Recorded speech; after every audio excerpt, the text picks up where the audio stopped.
The air is thick with dust and disbelief.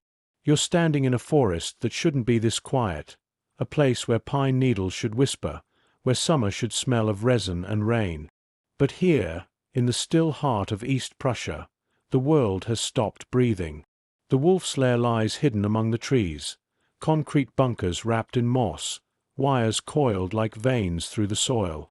A fortress built for a man who trusts no one, yet believes he can command the earth itself. From the air, it looks like a scar, grey blocks stitched into green wilderness. From the ground, it feels like a heartbeat that's lost its rhythm. Before you drift further, take a slow breath. If these quiet stories of courage and consequence speak to you, take a moment to subscribe, not out of habit, but to keep these echoes alive. And tell us, before you fade into the dark, where you're listening from, or which image stays with you tonight. You're listening to Echoes of War. You taste metal on your tongue.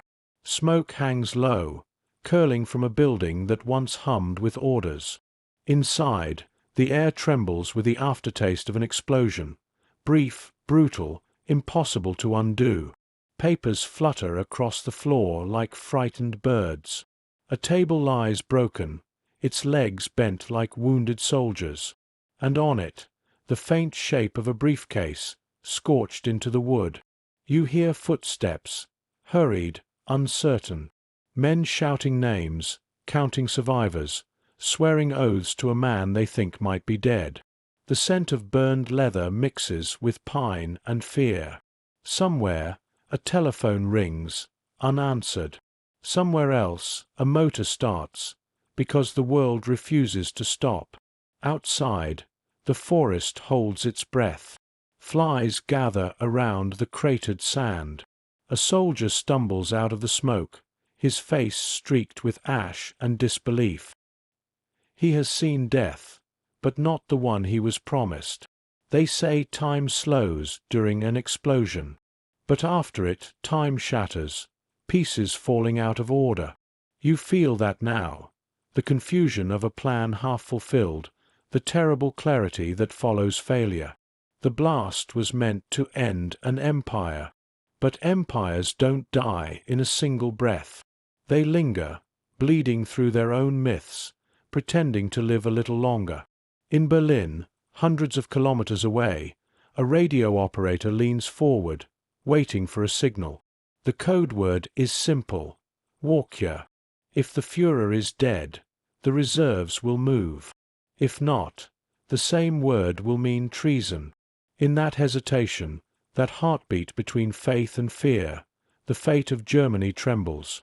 You don't yet know who placed the bomb, or how long he stared at the ticking clock before he walked away. You don't know about the men who helped him, generals and clerks, aristocrats and idealists, men who had seen too much and could no longer obey. All you know is this silence, the kind that feels too large to last. A single leaf drifts down from the pines. The sunlight catches on glass and twisted steel. Somewhere, an officer lights a cigarette with shaking hands, the match burning too close to his skin. He inhales once, deeply, as if the smoke could hide his thoughts. You think about the weight of choices, about how rebellion doesn't always roar. Sometimes it whispers from inside the uniform of obedience. Sometimes it hides in a folded document, in a signature written too carefully. Sometimes it carries a bomb in a briefcase and a prayer in its pocket. The wolf's lair stands like a monument to control, walls thick enough to survive nearly anything except the truth. And today, truth has tried to break through. Far away, the radio crackles. Static. A voice, cautious, trembling. The Führer has survived. The words fall heavy, like stones into still water. Hope collapses inward. The forest exhales. But you stay a moment longer, because even in failure, there is something human here, a heartbeat that refused to follow orders. You think of the man who carried that briefcase, How he walked into this place knowing he would likely never walk out again. How, in the final seconds, he must have felt both terror and peace. A soldier not killing out of hate, but to free his country from madness. A thin wind moves through the trees. It sounds almost like applause. Or maybe it's just memory, echoing through the years, refusing to fade. Now, close your eyes. Let the smoke settle. Let history whisper its unfinished sentence. Chapter 1. The Roots of Rebellion. Shadows in uniform.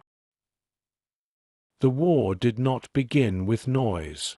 It began with silence, the kind that follows obedience. You can almost hear it now. Boots aligned, breaths held, the faint rhythm of a nation convinced that order is safety. Berlin, 1933. The streets hum with banners and songs. Men in grey uniforms march beneath a sea of flags, their faces shining with conviction or fear, sometimes both. You stand among them, and the air feels heavy with a strange kind of faith. A faith that confuses unity with surrender. In offices and barracks, oaths are spoken, not to a country, but to a man. The ink on those papers glistens like fresh blood. And somewhere, in that ocean of signatures, the first cracks begin to form. There were officers who saw too much. Men trained to follow orders, but cursed with eyes that still noticed the human cost behind them. They watched books burn, churches emptied, neighbors vanish into silence. And though their mouths stayed closed, something inside them began to stir, a quiet rebellion, still without a name. At first, they told themselves it was only politics, that loyalty required patience, that soldiers must not think too much. But conscience, once awake, does not go back to sleep easily. You imagine them now, young captains staring too long at the map, tracing the lines of lost morality with their fingers. One of them is named Claus von Stauffenberg, tall, brilliant, aristocratic, his uniform immaculate, his faith unshaken. For now. He believes in Germany, not yet understanding what that word has come to mean.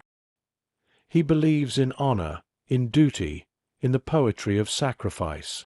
And he will learn, slowly, painfully, that poetry can lie. The weight of loyalty. Years pass. The songs turn darker. The parades grow louder, then thinner, then desperate. By 1942, the world has seen what those signatures in 1933 truly meant. You're standing in Tunisia. The air burns with sand and aviation fuel. The desert is indifferent. It swallows glory and defeat with the same hunger. Stauffenberg, now a colonel, watches his men die under a sun that feels like punishment. He has lost comrades, then hope, then pieces of himself. In April 1943, during a low sortie, Allied aircraft strafe his convoy. Shrapnel tears through his vehicle, a white flash, then nothing. When he wakes, his right hand is gone. 2 fingers on his left, gone. 1 eye gone. A soldier reduced to fragments, but not broken. From that hospital bed, wrapped in white sheets that smell of disinfectant and morphine, he begins to see everything clearly. The illusions burn away with the fever. He sees that loyalty without conscience is only cowardice, that obedience, when it serves evil, becomes its own form of betrayal. Lying there, he whispers something only to himself. Germany must live, even if the Führer must die. The thought is treason. But treason, in times like these, is another word for courage. The faith of doubt. You walk through the corridors of the German Army's High Command. The walls smell of ink, sweat, and anxiety. Every officer you pass carries 2 faces, one for the war, one for the truth. Files are copied in secret. Words are coded in glances. The conspiracy grows like mold in the dark. They are not revolutionaries in the usual sense. They are bureaucrats, generals, theologians, men who quote Goethe in the same breath as God. And yet, together, they dream of murder, not for revenge, but for redemption. At its heart, this is not a plan of ambition, but of absolution. A desperate attempt to restore meaning to uniforms soaked in complicity. In a dimly lit office, a man named Henning von Treschow rewrites a report. The pen trembles in his hand. He has already tried once to kill Hitler, a bomb hidden in a bottle of Cointreau on a plane. It failed. The fuse froze in the cold. But Treschow smiles anyway. Failure, he believes, is proof that God still gives them time to try again. Outside, the rain taps against the glass like Morse code. Each drop seems to spell the same message. Not yet. Not yet. Doubt becomes a kind of faith. A belief that even if they die, something sacred might survive in their place. The idea that Germany is more than one man's madness. You can almost hear them whisper it to each other in passing, over cigarettes, over maps. We are not killing the Führer. We are saving the soul of our country. Seeds beneath the iron sky. By 1944, the sky above Europe hums with defeat. Bombers cross the night like moving constellations.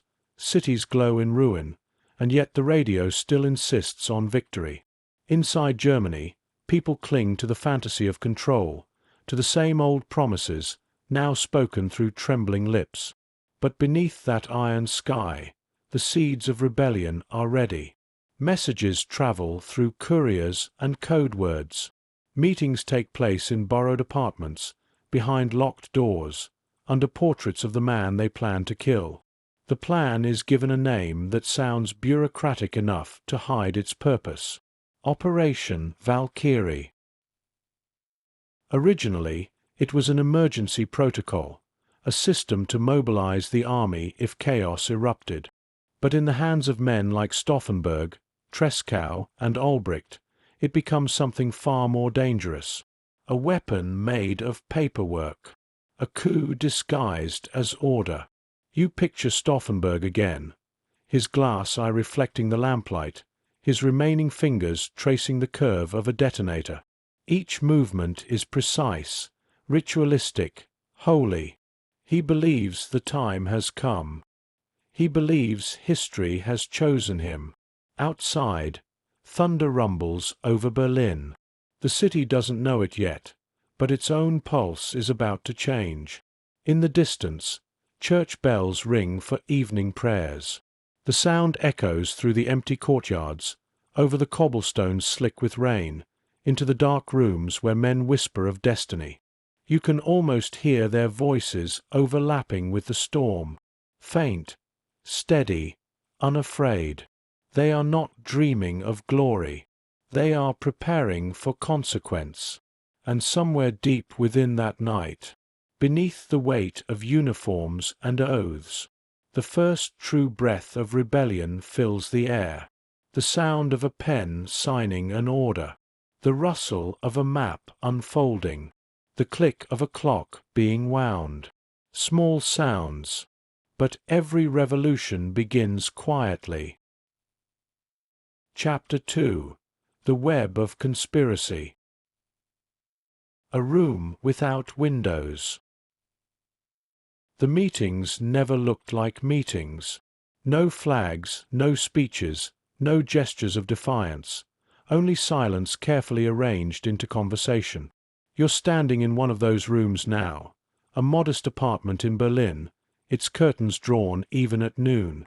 The table is bare except for coffee cups, an ashtray, and a single folded map. 3 men sit in a triangle of caution. Their uniforms are impeccable, their words not. The air smells of tobacco and dust, a mix that clings to guilt. Outside, trams rattle past, and the city pretends to be ordinary. Inside, the air is dense with thought, the kind that changes history only if it dares to be spoken aloud. Henning von Treschow breaks the silence first. He doesn't speak of Hitler, not directly. The name is too dangerous. He speaks instead of the patient, of the illness, of the necessary operation, the language of medicine used to describe murder. Friedrich Olbricht listens, his hand tapping lightly against the table. Each tap marks a heartbeat, his, or the Reich's, or both. He has spent months reworking the Valkyrie plan, reshaping it into a legal mask for a coup. Every comma, every clause, another shield against suspicion. And then there is Stauffenberg. His eye, the one that remains, glints in the half-light. He does not smoke. He listens. When he finally speaks, the others fall still. "We will act," he says, voice calm, almost priestly. "Not if, not when. Will." The word settles in the air like dust, slow and final. The sound of paper. There is a certain rhythm to conspiracy. It moves not in gunfire, but in the whisper of paper. Typed orders, copied lists, folded letters passed between gloved hands. In a small office at the Bendler block, a secretary types under dim light. The document in her machine reads like any other: emergency deployment of the Home Army in case of internal disorder. No one would guess it hides a revolution. Each copy becomes a seed, a plan within a plan. Distribution lists are drawn, officers replaced with trusted names. But trust is fragile in a country where words can hang you. Every courier risks exposure. Every delay invites suspicion. You imagine the sound, keys clicking, the faint hum of the machine, a soldier's boots passing in the hall. And beneath it all, the unspoken pulse of fear. At night, Stauffenberg reviews each document in his study. His left hand moves slowly, each turn of a page deliberate, reverent. He knows the price of imperfection. A missing date, a misplaced seal, these could mean death not only for him, but for everyone he loves. Some nights he stares at the clock longer than he reads. Tick, tick, tick. The same rhythm that will later echo from a briefcase under a table. Circles of silence. They called themselves the Circle, though no one ever said it aloud. It was not a club or a movement, but a confession shared in fragments. No one trusted anyone completely, not even those they planned to die with. At one edge of the web stands Ludwig Beck, the old general, the conscience of the army. He is weary, his face drawn by years of compromise.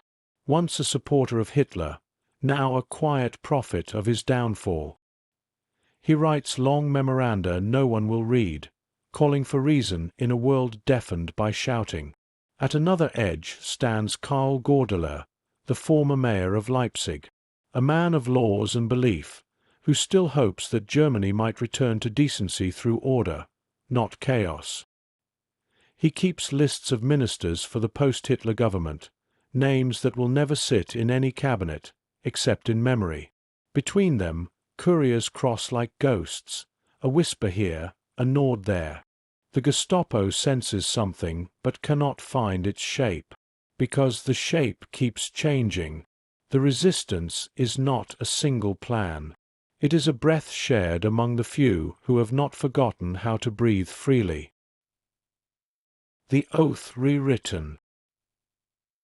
One evening, a storm moves through Berlin. Rain lashes the windows of the Bendler block, thunder echoing down the marble halls.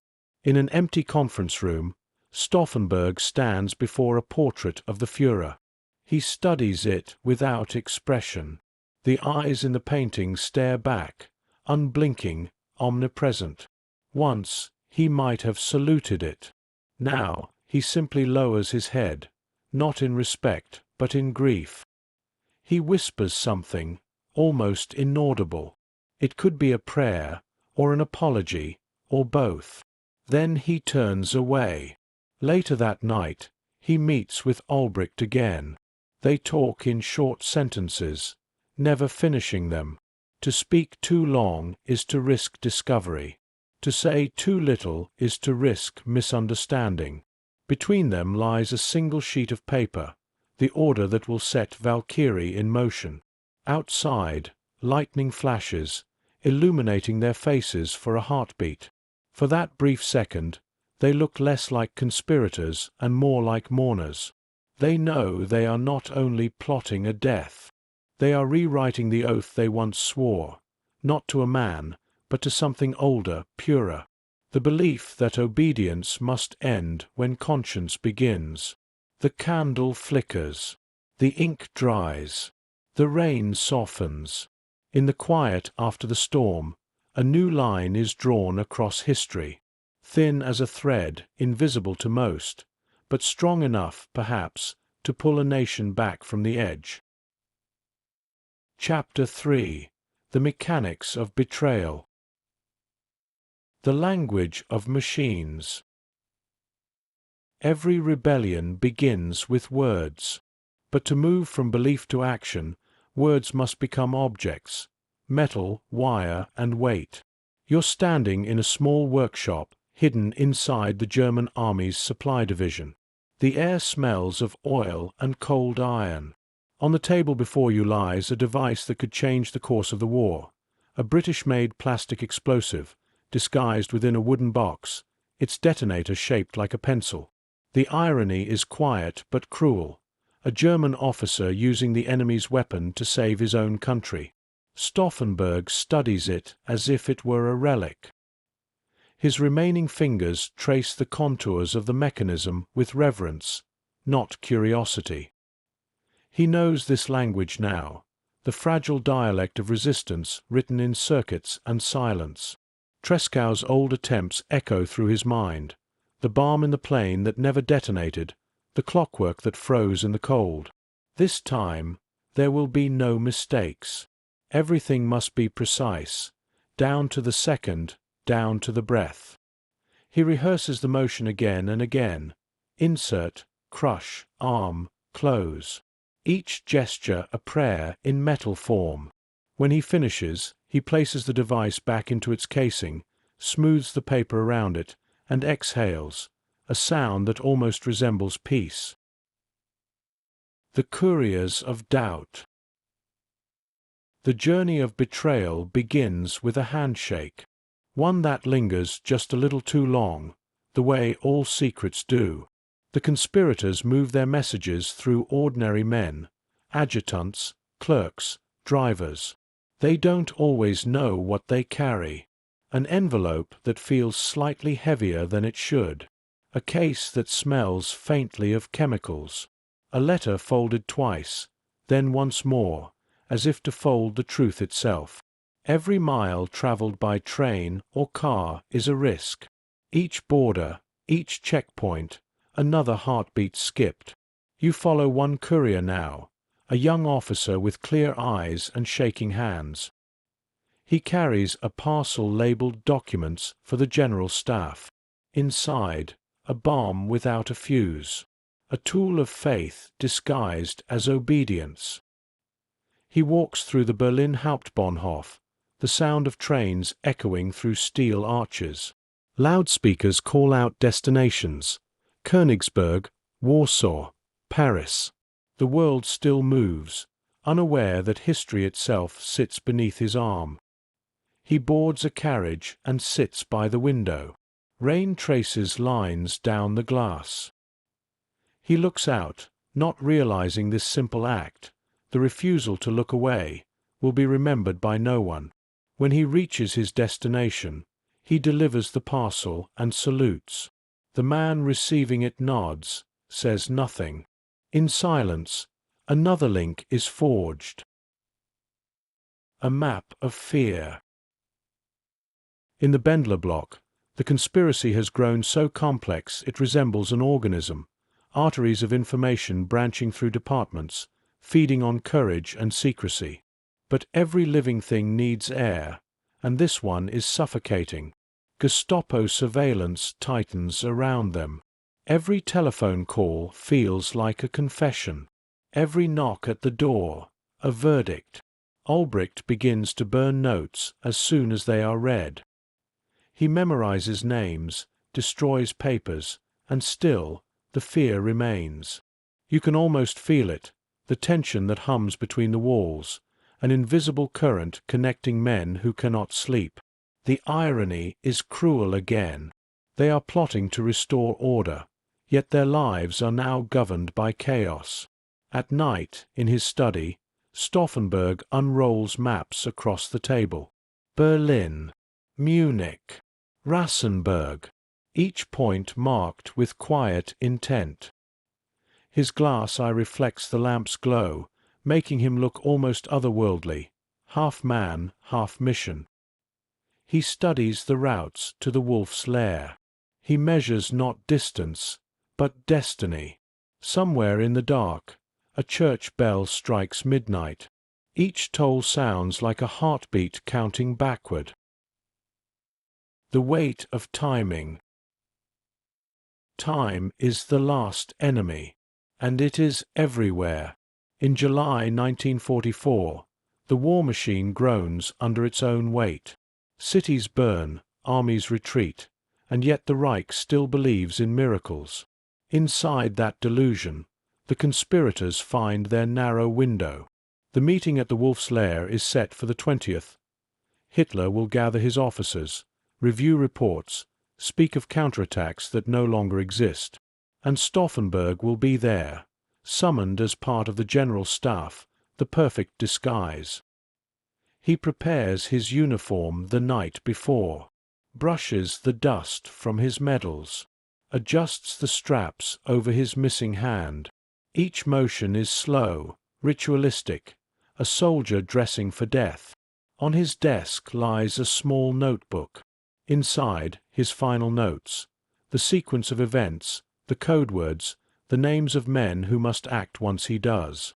At the top of the page, a single word written twice, Hoot. Today. He closes the book, stands, and looks out the window. Berlin sleeps under a grey sky, the kind that promises neither rain nor mercy. In the distance, the first tram bell rings. It sounds almost like a warning, or perhaps an answer. Tomorrow, he will carry the bomb himself. Tomorrow, the world will hold its breath again. And somewhere, deep in that silence, the mechanics of betrayal will finally move. Chapter 4. The Day of the Bomb. Morning. The weight of today. Dawn comes thin and uncommitted over Berlin, a grey ribbon unspooling above rooftops slick with last night's mist. You're standing at a window that refuses to warm, glass cold against your breath. The city moves as if it doesn't yet know what date it is. On the desk, the uniform waits, pressed into silence, seams like fault lines, medals arranged with a priest's precision. The room smells of wool and ink and the clean edge of metal. A pencil detonator sits in a small pouch, unremarkable to any eye that does not understand time. Claus von Stauffenberg dresses like a man choosing his last words. Each buckle, each strap, each careful adjustment over absence, the missing hand, the missing eye, is a litany of acceptance. He is not afraid of dying. He is afraid of failing. He reads the sequence one final time, the handwriting steady, unadorned. Travel, proximity, place, leave, call Berlin, walk here. 6 steps and a heartbeat. Outside, a tram bell rings, small and ordinary, a sound that insists on the continuity of life. He pauses over a photograph tucked into the notebook. Not for long. Long is dangerous. Then he closes the book and slides it into his pocket. Across the city, other men rise into the choreography, Ulbricht checking distribution lists, from calculating survival in the currency of minutes, Beck smoothing the front of his jacket like one more attempt at dignity, Mertz von Quernheim standing too still under a lamp that hums like a tired wasp. The sky lightens by degrees. Today is ordinary, and it is not. The clock does not know the difference, but everyone who matters does. You listen to the breath in the room. Slow, measured. He reaches for the case. The hour is set in motion. Flight. The narrow corridor through air. The airfield breathes diesel and distance. Propellers carve the morning into a steady thrum. The fuselage shudders with waiting. On the tarmac, salutes feel like punctuation marks at the end of prayers. Stauffenberg boards with his adjutant, Werner von Haeften, young, grave, and already older than his years. The briefcase is just a briefcase, brown leather, scuffed edges, the kind of object that moves through offices like a second shadow. Inside, a molded charge, a pencil fuse with a brittle glass vial, a cautious equation of chemistry and faith. The plane lifts, Berlin shrinking into a grey geometry. Clouds close around them like a confessional. Between them on the seat, the case rests with the calm of an object that has not yet become destiny. You sit with the silence of the cabin, the engine's constant sermon, the occasional cough of static in the radio, the dry rustle of papers that do not need to be read again. Across the aisle, another officer dozes with his cap tilted low. An unguarded mouth, a soft snore. There is always something human nearby, even at the edge of catastrophe. Stauffenberg's thoughts do not wander. They circle. Trescow's failures. The weather. The schedule in Rassenberg, shifting like an animal. The essential paradox. To save the army, he must betray it. To save Germany, he must kill the man he once swore to serve. He rests his left hand, 2 fingers and a thumb, lightly on the case. Not possession. Recognition. Below, East Prussia approaches. Forests like dark handwriting, lakes holding the sky in shallow bowls. The wolf's lair waits within it, a hive of concrete and habit. When the wheels kiss the runway, the decision is no longer philosophical. It is procedural. The wolf's lair. Heat, pine, paper. Rassenberg breathes warm pine and wartime theatre. Guard posts, wires, maps, dogs and cigarettes. The hum of a place that has normalized paranoia. They are late. The heat has pressed the day forward. The meeting has been moved from the bunker to a lighter wooden hut, a decision in service of comfort that will rewrite the physics of the blast. Checkpoints measure identity in fragments. Passes, faces, the grammar of posture. Stauffenberg's wounds read as loyalty. His rank reads as access. The case reads as work. Inside a small preparation room, he asks for a moment to freshen up before the briefing. No one refuses a wounded colonel's request. The door closes. Time contracts. On the table, the charge, the pencil fuse, the pliers. The ritual is practiced, but practice cannot account for fingers that are not there. Von Haeften stands near, attentive without words. Crush the vial. The copper wire inside will begin to burn, soundless, invisible, eating its way toward the ignition like a patient animal. Measure the interval. Estimate the walk, the greeting, the placement, the exit. He fits the pencil. The glass resists, then yields with a small surrender. A breath catches. A breath is released. Sweat beads under the collar. The room smells faintly of vinegar and cordite, like a promise made in a different language. There should be 2 charges. There will be 1. Time and hands and interruptions. They simplify choices with cruelty. He closes the case. It looks unchanged, which is the point.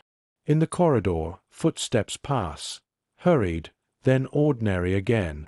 The world is an accomplice and a distraction. The table.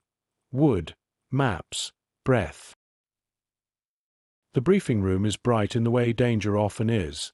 Sun angling in through open windows, the air high with heat and the thick smell of resin. There is a long table. There are officers arranged like punctuation around a sentence that still believes itself coherent. Maps huddled together, a geography of insistence. Hitler stands at the far side, face waxy with fatigue and certainty. Generals lean forward to pour their fears into his narrative until even their doubts sound obedient. The wood under their hands is thick and confident, built for permanence. Stauffenberg enters with the case and the cultivated humility of a man bringing facts to power. He places the leather near the leg of the table, on the inside of the circle, among briefings and compasses and the detritus of war. The fuse burns somewhere nobody can see. He excuses himself. The phone, he says. Berlin waits for figures only he can supply.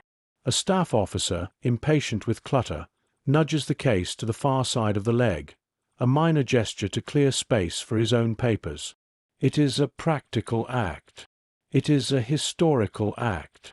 Stauffenberg steps into the corridor. The light there looks different. The air tastes freer by 1 degree only. Von Haeften is already moving, already counting seconds without moving his lips. Between the room and the car is a narrow universe. Gravel, glare, guards, the brassy squawk of a distant loudspeaker. It feels like a corridor through which fate must pass to become past. Detonation. Sound becomes silence.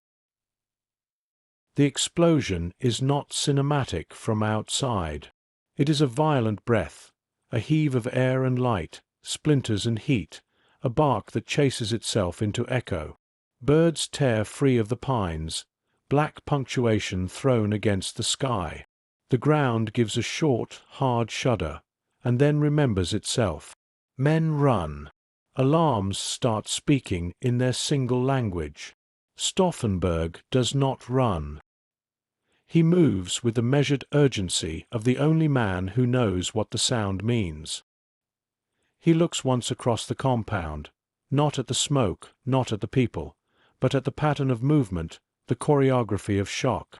Then he and von Haeften reach the car. There is a gate to pass, and another, and another. Each saluted permission is an absolution they have not earned yet. Behind them, the hut burns into a grey, angry cough. Inside would absorb the blast like a shield. The table leg kept a man alive. Survival has many collaborators, some of them furniture. For a few exquisite minutes, the lie is true. The Führer is dead. In those minutes, history breathes a different future. Slender, upright, possible. The call, a voice across wires. On the road away from Rassenberg, the car collects speed as if speed were belief. Wind scrapes the face, dust climbs into the mouth. The engine sings the song of anonymity. They stop at a field post. A phone. A line. Berlin on the other end like a room you can step into with your voice. Walk here. The word moves out and down, switching yards and human ears, through operators and neutral tones. In the Bendler block, Ulbricht hears it as a key turning in a long-awaited lock. Orders begin to unfurl like blinds snapping open. Arrest the SS, secure the radio, hold the ministries, wake the reserves with the language of legality. The plan is elegant in its theft. Use the regime's own reflexes against itself. The reserves will act because papers tell them to, stamped and proper, signed by men whose signatures still carry weight. Every plot trusts paper longer than it should. Berlin, a building wakes to itself. The Bendler block is a hive stirred with a spoon. Typewriters clatter into a nervous chorus. Couriers move with the dignity of people who refuse to run. From's face is a mask searching for the right expression to survive the day. Beck closes his eyes as if to reopen them on a different Germany. Merz von Quernheim drafts the teleprinters with a precision that feels like mercy.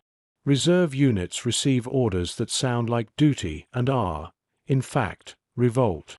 In the halls, the air is different, charged, fragile, purposeful. You can hear a future walking toward them, boots soft on marble. Then the rumor arrives, tentative, then eager, then insistent. He lives. The table, the open windows, the accident of placement, all the small details that history hoards like a jealous collector. From becomes definite at once, choosing allegiance like a man choosing a coat in sudden rain. Albrecht doubles down. Beck remains still. Stauffenberg, not yet back in Berlin, exists as a necessary certainty in their sentences. He saw the blast. He saw the chaos. He knows. Belief has its own physics. It holds until it doesn't. Return. Twilight on stone. Evening finds Stauffenberg back in Berlin, the day's heat loosening into a tired dusk. The courtyard of the Bendler block drinks the last light in long rectangles.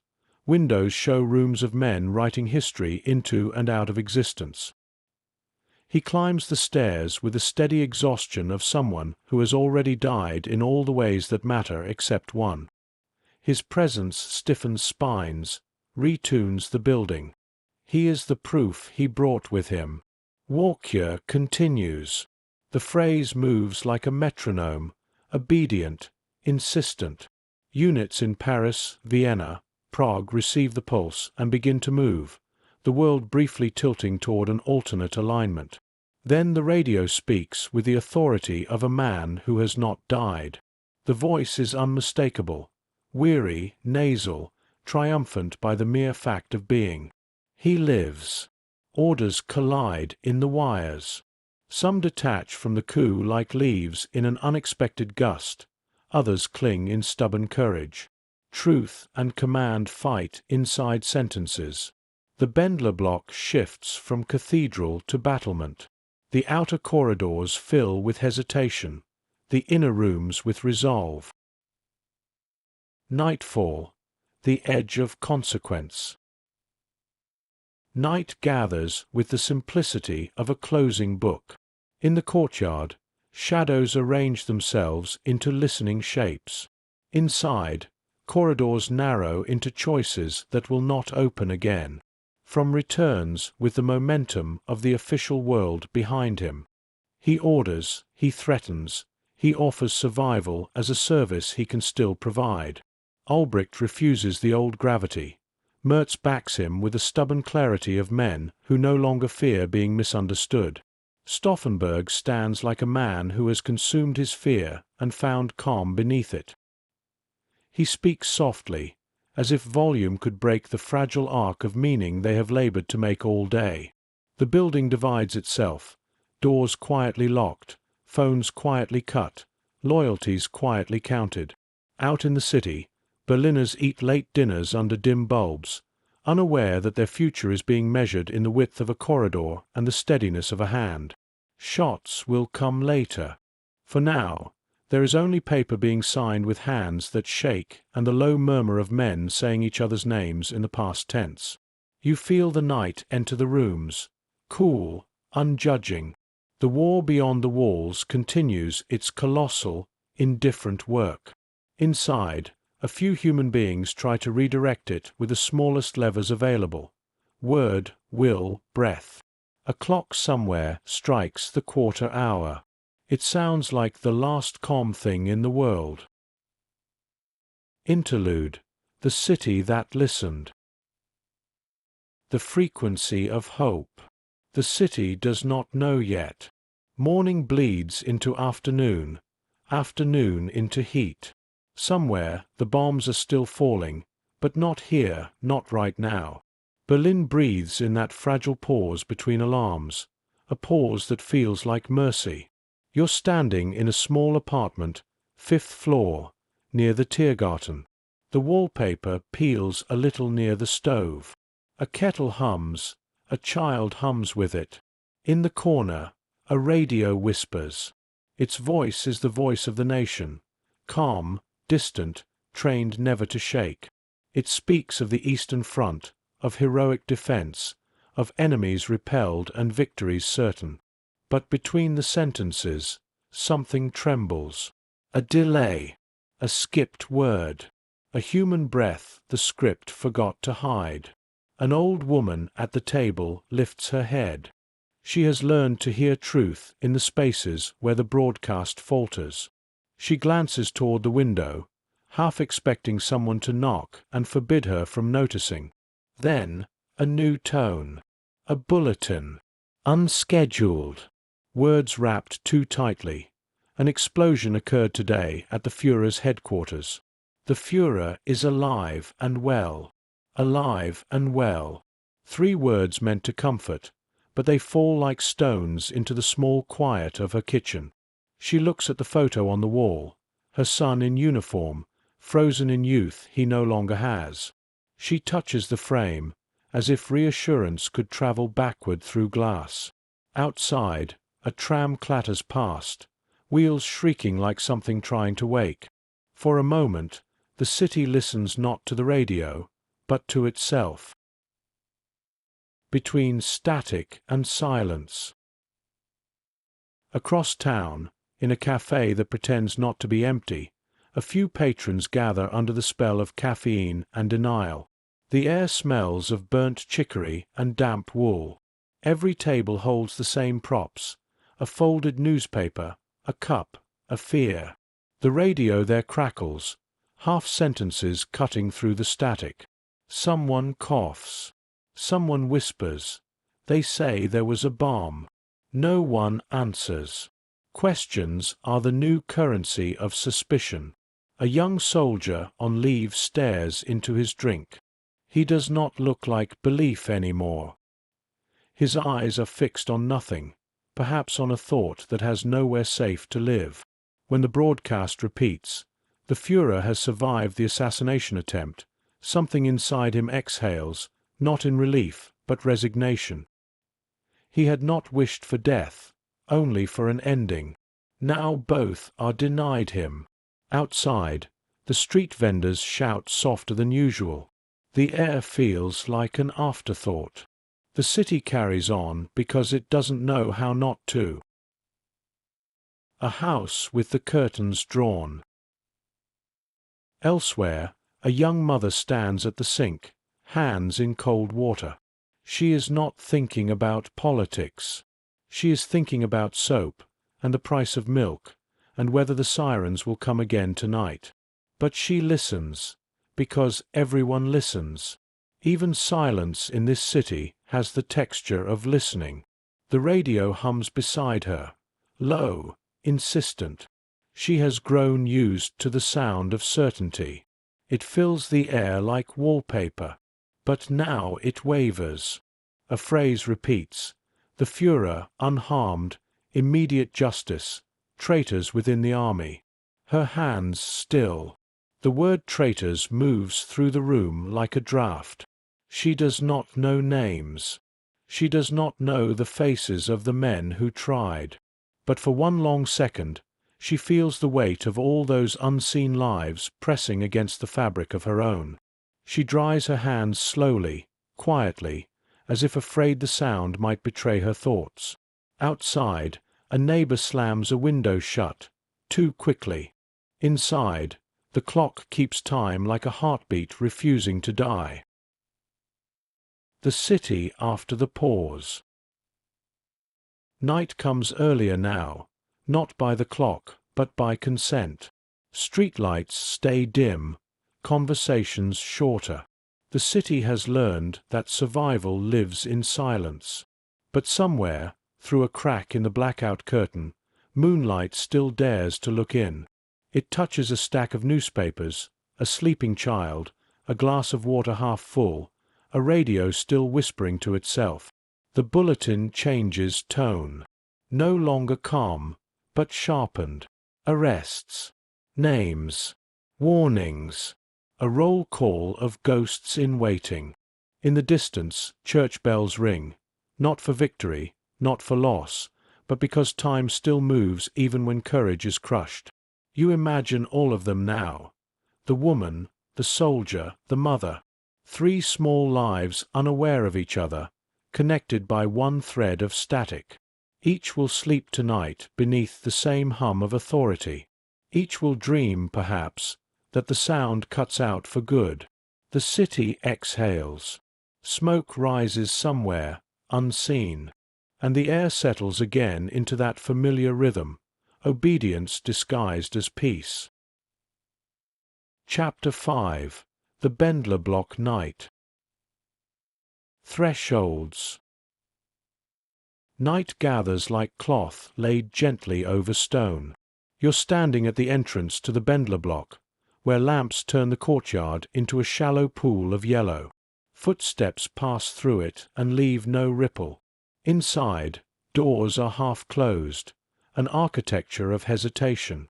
Teleprinters clack in another room as if some neutral guard were still recording events without favor.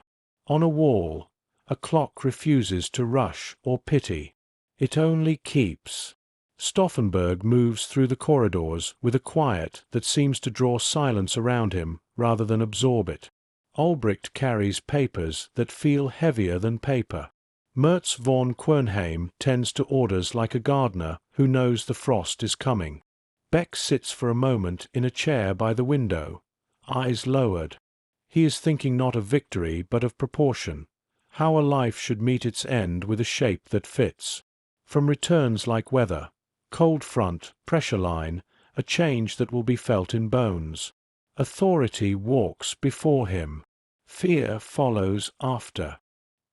He surveys the room and chooses a mask, and behind that mask a conclusion. The regime lives, so must he. A telephone barks a sentence none of them want. Confirmation, iron and nasal, of the voice that did not die. The sentence has the weight of a door shutting, softly but completely. The plan has become past perfect. Now comes consequence. Reversals. A corridor turns into a boundary. On one side, men who have already crossed out their own names. On the other, men who intend to remain legible to history as survivors. From calls for order, which is to say surrender. He speaks the language of tomorrow, courts, directives, the reknitting of obedience. Ulbricht answers with the language of tonight, necessity, honor, the last intact bridge. Words do not touch. They collide and drop to the floor between them. In the room with the teleprinters, a sergeant pauses with his hands above the keys. He is not thinking of treason or loyalty. He is thinking of instruction. If told to type, he will type. If told to stop, he will stop. Most lives are this simple until history arrives and complicates them. Dispatches arrive like tides turning. Paris, a unit moves, then hesitates. Vienna, arrests begun, then untied. Prague, confusion, then clarity of the worst kind. Radio denial becomes street certainty. Men who were brave at 5 are uncertain at 7 and obedient by 9. Outside the building, the city puts away its evening.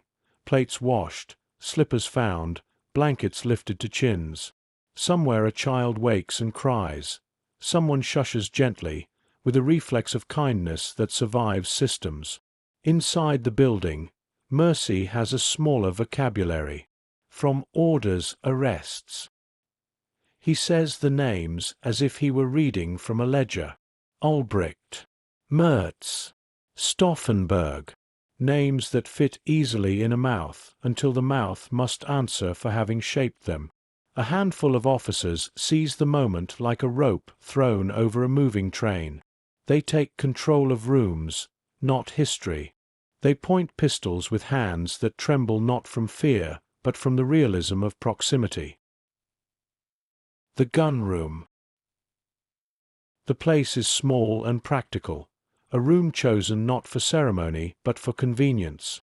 Its walls smell of oil and usage. A bare bulb rests above like a tired eye that will remember without preference. Beck asks for a revolver. He is granted the courtesy of rank and age. He lifts the weapon with hands that tremble as little as possible. The first shot surprises him by not being the last. He sits again, as if returning to a thought. Someone steps forward to complete the answer he began. Dignity, here, is not a shield, it is a shape. Ulbricht stands, spine finding its old discipline. He looks at no one in particular. A man who spent months turning paragraphs into instruments of rebellion now meets a sentence that contains no comma, no appeal. Schatz. After, a silence that is not peace, only arithmetic. Mertz von Quernheim steps forward with the look of someone who has entered a room he has entered in his mind 100 times. He is tidy even now, collar straight, chin level. He does not flinch. The report is dull in this small space. The sound has nowhere to travel and returns at once. Stauffenberg waits with the patience of someone whose fear has been used up elsewhere. He thinks of the blast, of the minute when possibility stood upright and breathed. He thinks, perhaps, of his children, not because he is sentimental in this moment, but because love and duty are finally unable to pretend to be different things. Von Haften moves with him, the smaller orbit of a star pulled toward its sun. Loyalty, here, is not performance. It is gravity. From watches the proceedings with an air of stern housekeeping, distaste for disorder, pride in efficiency, the quick arithmetic of self. He will later speak of courts and law. Tonight he prefers a speed that makes records unnecessary. The courtyard. They move the condemned outside. The night has grown cooler, and the stones keep the evening's heat like a memory. A rectangle of light falls from a window onto the gravel, fragile as paper. An officer reads something brief, a shape of words that allows this to be called what it is not.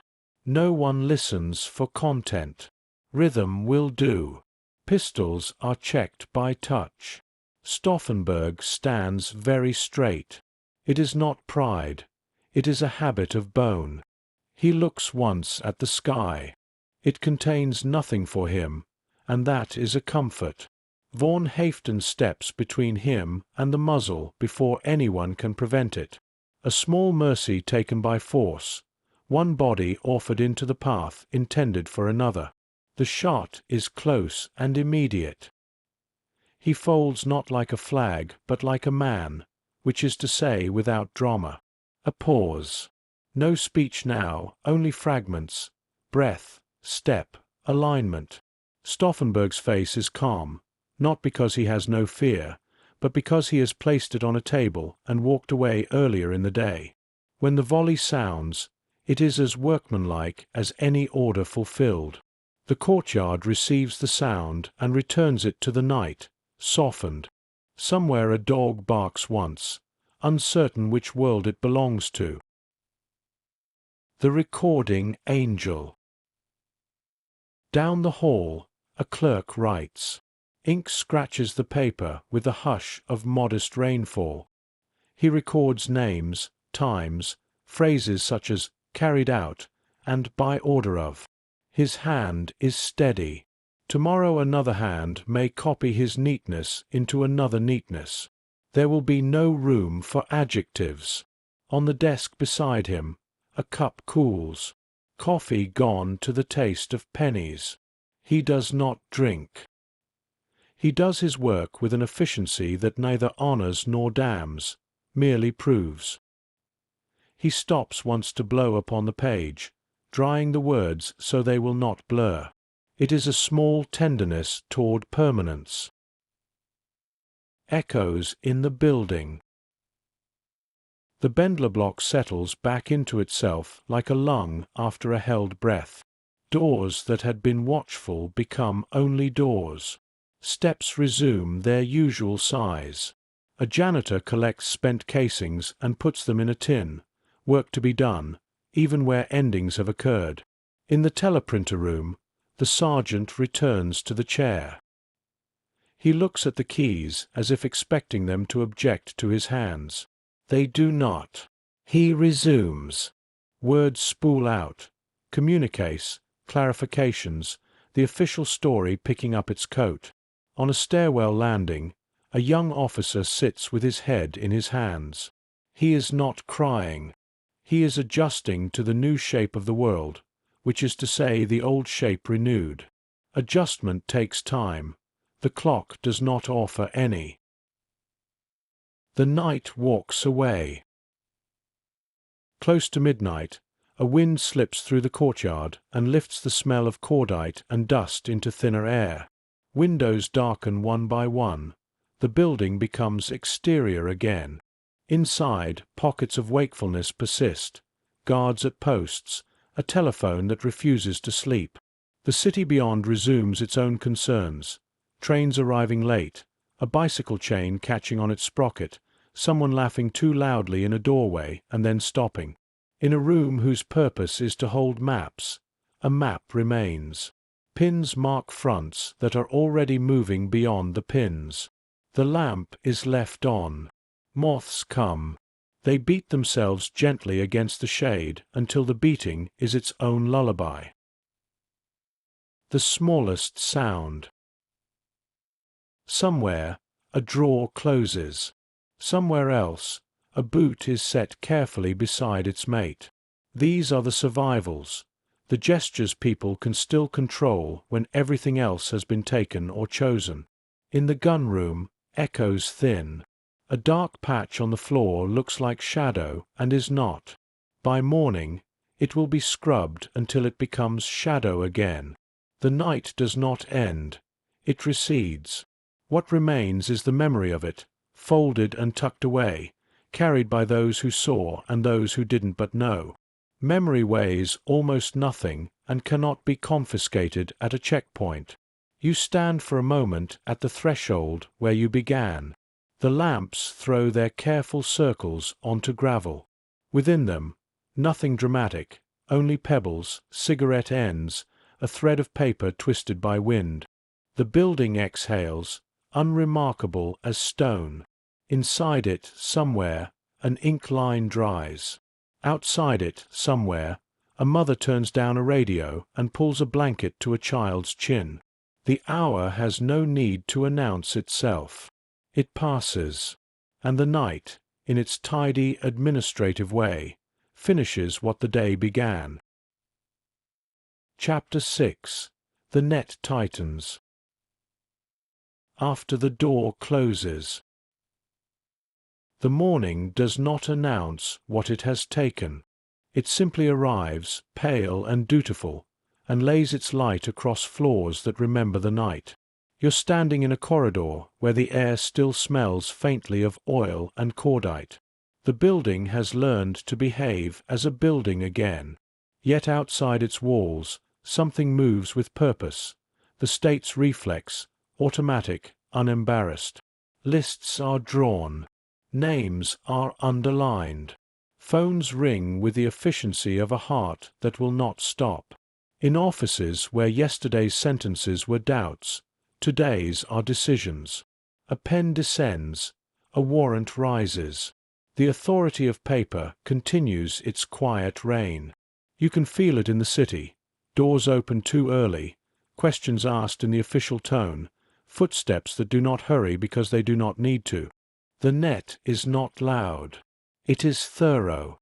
At the edges, the first threads tighten. A colonel's home is searched with courtesy that feels like contempt. A housekeeper is asked to sit, as if hospitality were still the currency of human contact. A drawer is opened, a letter is found, a history becomes a charge. In attics and basements and stairwells with weak bulbs, men fold themselves into silence that has nowhere to go. The conspiracy, once a breath passed from mouth to mouth, is now a list passed from desk to desk. Trescow's Road. The wind on the eastern front tastes of smoke and resignation.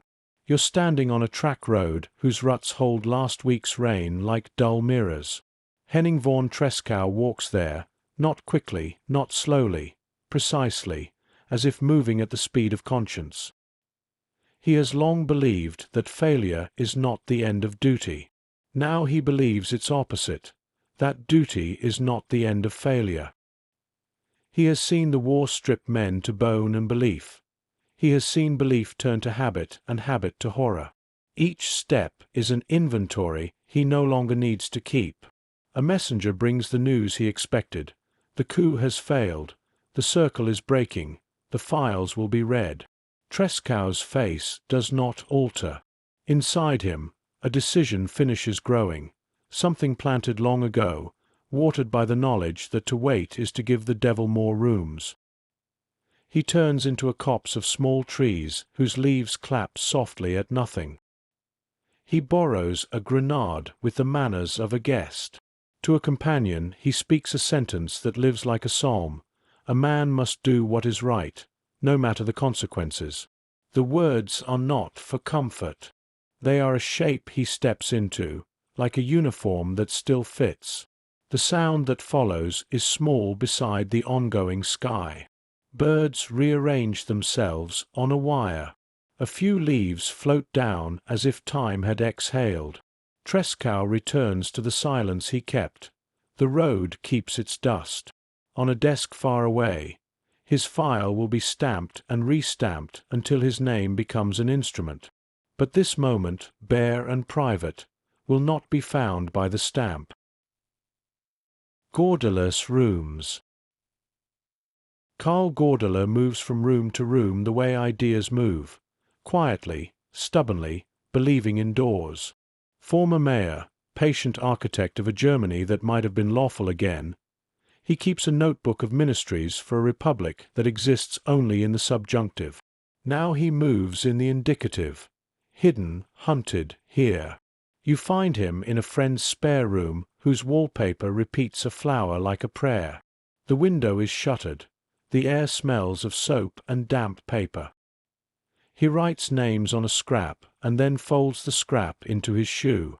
A man who trusted lists to save a country now hides his own list from a country. The knock, when it comes, is polite. Politeness is the state's preferred costume for certainty. Gordeler straightens his jacket and meets it like a civic duty fulfilled. Downstairs, the stair treads count his steps with the same arithmetic that has counted everyone's steps since the building was built. On the landing, he pauses, not to pray for rescue, but to align himself with what he has always believed, that decency is not improved by fear. The corridor is narrow, the officers courteous, the handcuffs unnecessary. He is brought not to a place, but to a process. Interrogations will come like weather systems, changing nothing essential. He will be made to speak, and he will speak as a citizen who refuses to give language to betrayal. A system that despises law will still pretend to use it to end him. He will remain a man who thinks laws can be repaired. The sound of lists. Berlin learns to listen for a new sound, the reading of names. On radio and poster and whispered rumor, syllables become boundaries. People step across them or do not. A neighbor notes the absence next door and says nothing because saying something is now a kind of invitation. A baker hears that a colonel's wife has been taken for questioning. He wraps bread in paper with unusual care. A priest decides which homily can survive in the open air and which must remain a thought. In the chancery of despair, Roland Freisler rehearses his theatre. He will stage trials in a room stifled by lights and vanity, and call it justice with the zeal of a vandal claiming ownership. The camera will be present, its lens uncomplicated by shame. Men will be brought there to be shouted at into smaller versions of themselves, and then removed to be made smaller still. But not yet. For now, the net converts suspicion into appointment, summons, interrogations, the mechanical courtesy of a chair and a pencil. Confessions are catalogued. Silence is punished. The state collects gestures, who saluted, who didn't, who paused too long, who met whose eyes. In back rooms, functionaries smoke and do their sums. How many today? How many tomorrow? The math is easy. The result is always the same. Plots and See, August. There is a place where night is asked to do more than it should. Plots-and-See prison sits with the posture of a thing designed for waiting. Its corridors hold echoes the way a sea cave holds tide, predictably, voraciously. On certain evenings in August, the work is increased to satisfy a need called order. You're standing in a chamber whose air never changes. Iron, damp stone, disinfectant, the tin-penny taste of electricity. Hooks line the beam like punctuation marks for a sentence that refuses to end. Men arrive by van, step down, line up. They still have their faces, which is important. Faces are the last jurisdictions in which the state has no written law. Some pray, some do not. Most keep their mouths closed because breath is a small, sovereign thing worth guarding. A list is read. The list has the calm of a grocery receipt. The guard's voice does not search for meaning. It locates bodies. The method is chosen not for efficiency, but for example. The regime prefers its endings to instruct. It believes that humiliation educates more thoroughly than death. It is wrong about almost everything, including this. The rope is ordinary. The beam is not. A switch clicks somewhere. Air thickens. A few words are spoken, not loudly. The officials present are doing a job, and jobs in this system ask that the heart be placed in a drawer with the other tools. Outside the walls, the evening continues as if evenings were renewable. Plates washed, windows latched, a tram sighing to a stop. Inside, time counts in brief, terminal measures. It is efficient, then it is complete, then it is recorded. In a ledger, names that built a different Germany on paper are reduced to the date and the hour. A clerk blows on the ink to dry it. The gesture is almost tender. Crosscut. 3 rooms. Room 1. A kitchen, late. A woman stands at a sink and does not move. The radio has said nothing specific, which is how the radio says everything. On the table, a letter lies face down, its fold lines like scars. She knows not to turn it over in front of the window. She thinks of the last day her husband spoke without watching the door while he did it. She imagines him walking into a room he will not walk out of. She dries a cup. She sets it upside down. She rearranges the ordinary until it looks like control. Room 2. A barracks, somewhere west. A conscript sits on the edge of a bunk and ties his boot with the thoroughness of poverty. He has heard about the plot in the way soldiers hear, through the practical poetry of rumor. He respects courage. He fears irregularity. He believes both belong to other men. Lights out approaches. He lies back. Sleep collects him with its usual indifference. Room 3. A cell, near midnight.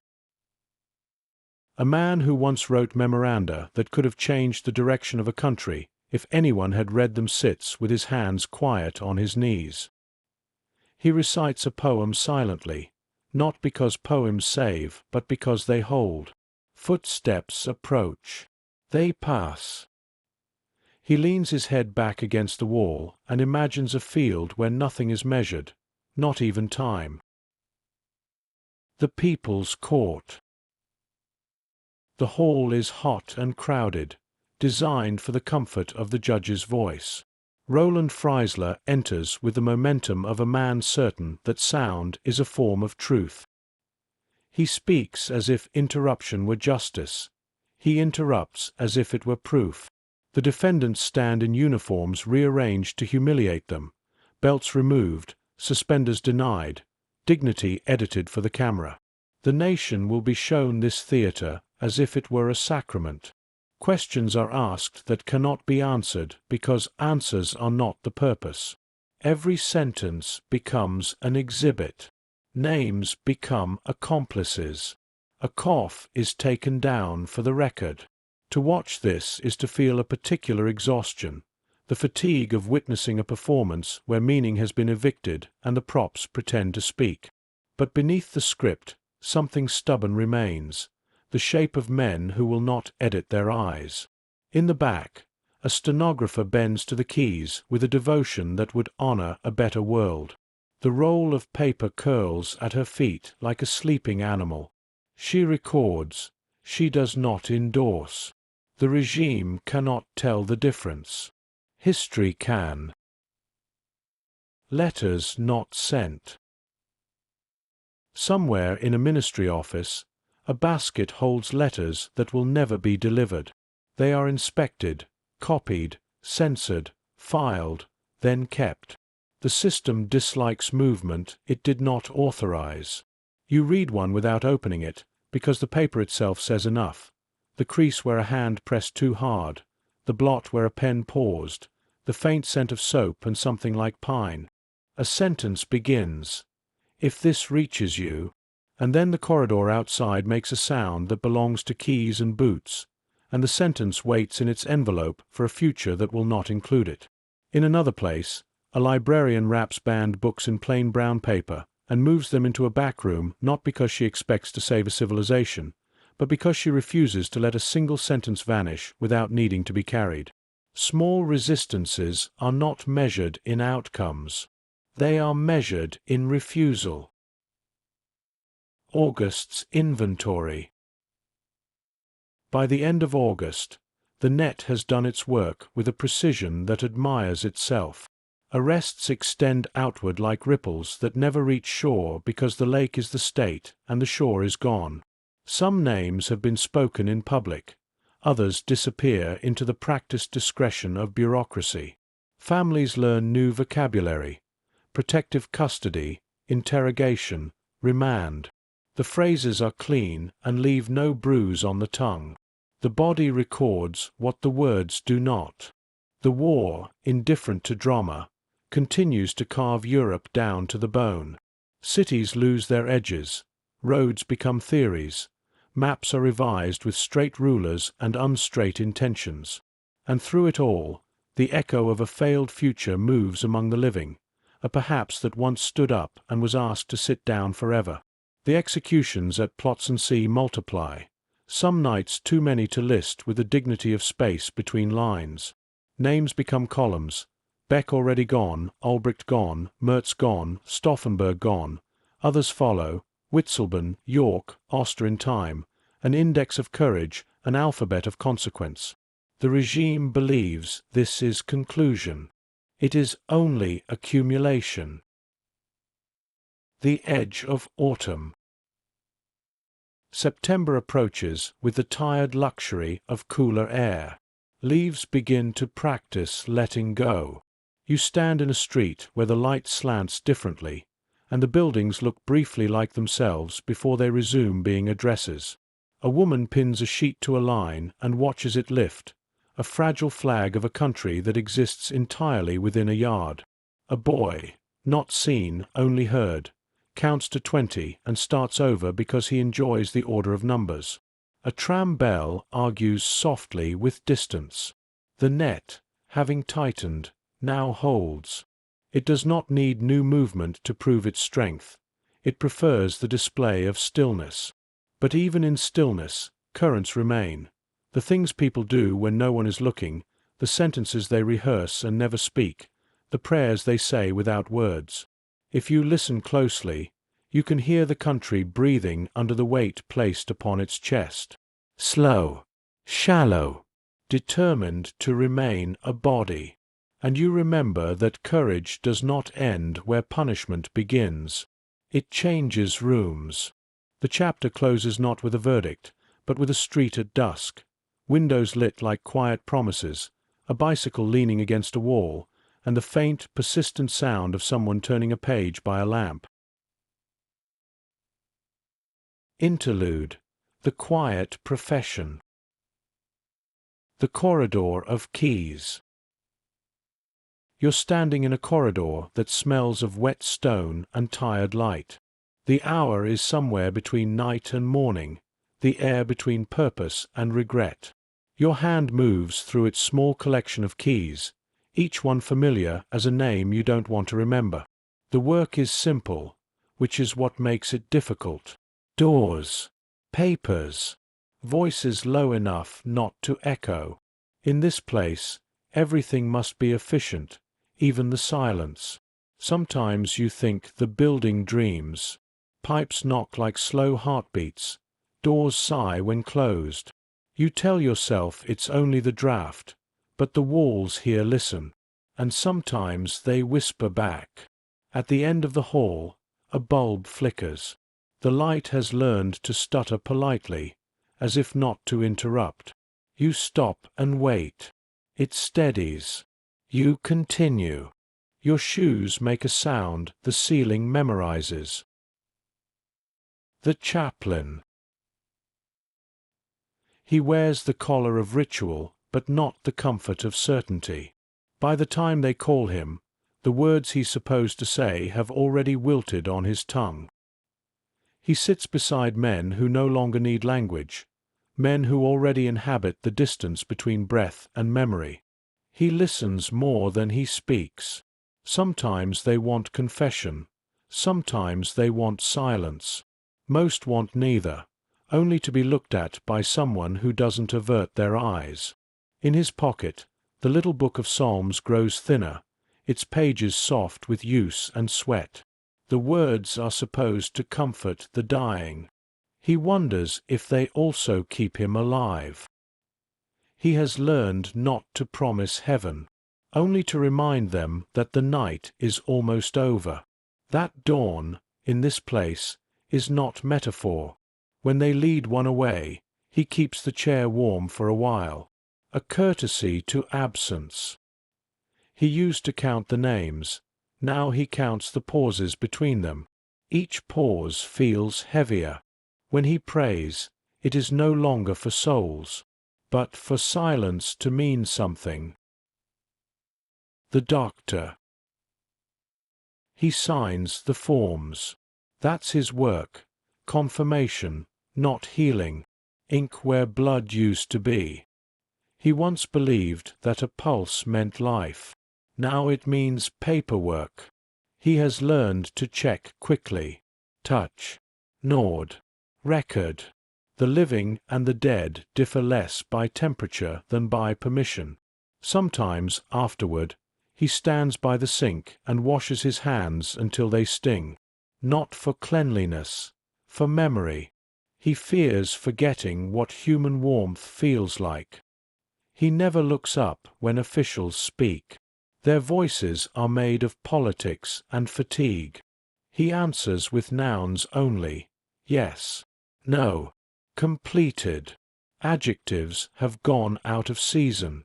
On his desk, a stethoscope sleeps like a relic. Once, it was his ear to the world. Now it is just metal and rubber, waiting for a quieter century. The guard. He's not cruel, and that makes it worse. Cruelty is easier. It's clean, decisive, satisfied. But he feels too much, too often, and each feeling is a small betrayal of his uniform. He used to hum when nervous. Now he breathes instead, shallow, controlled, invisible. He avoids mirrors. They keep asking the same question. Who are you serving tonight? When the van doors close, he waits until the sound fades before lighting his cigarette. It's not respect. it's superstition. He exhales smoke that tastes like apology. Once, he saw a scrap of paper left behind in a cell.